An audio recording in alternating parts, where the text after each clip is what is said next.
Okay, so today we're going to talk about aspirin, which is a non-selective COX inhibitor, and it exerts the effect primarily by interfering with the biosynthesis of the cyclic prostaglandins, which we'll go over down here. And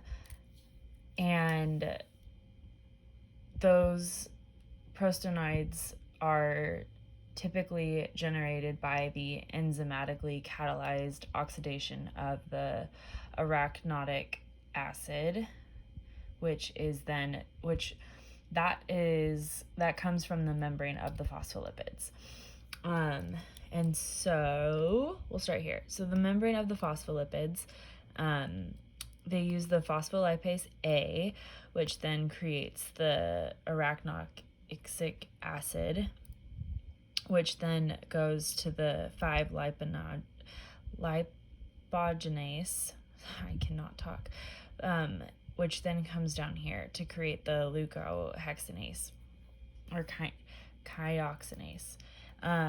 So from there, we're gonna go. So the I cannot talk.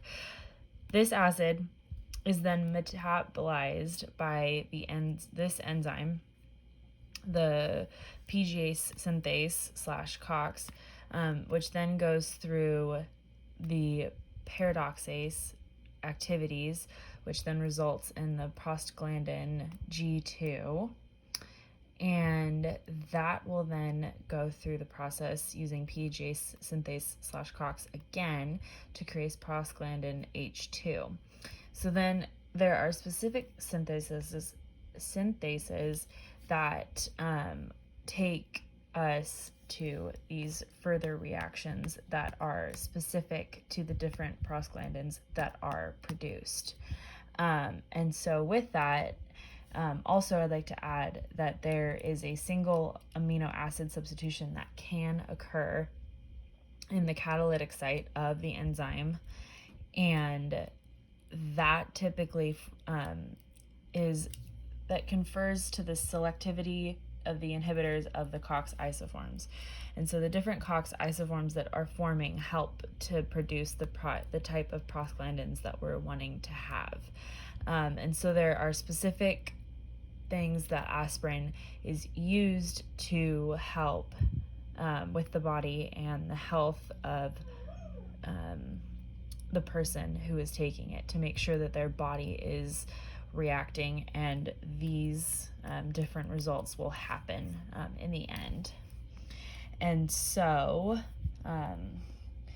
let's go through this. And so with using the specific synthases and the different COX isoforms that are used, so there's typically COX-1, which is typically expressed in the endoplasmic reticulum, or the ER, of most cells, and that results in the synthesis of the homeostatic prostaglandins that are responsible for the normal cellular functions.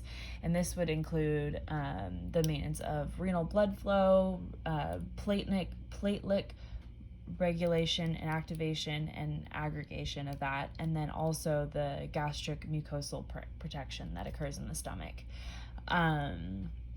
And then the other isoform is COX-2, and this is not typically present in many cells in animals, specifically mammals, but rather it's rapidly used in inflammatory stimuli and growth factors that can be used to result in the production of prostaglandins, like what's down here. So like I said, let's get into this. So if the system produces thrombane A2, you'll have an increase of pH aggregation and also vasoconstriction.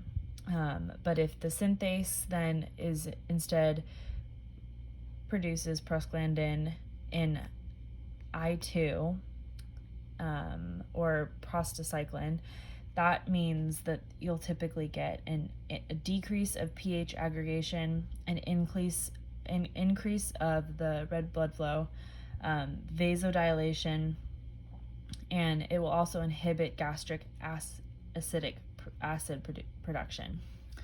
And then the prostaglandin E, if that is created, you will have an increase of the RBF. Also, you'll have vasodilation, natriuresis, and then it will also inhibit the gastric acid production. For prostaglandin P2, what's specific to that is an increase of the RBF, and it will also inhibit the gastric acid production. Prostaglandin F2 is a little bit different than the others because this is involving progesterone and then the uterine contractions. And so with this, it'll decrease the progesterone and increase the contractions that are happening in the uterus.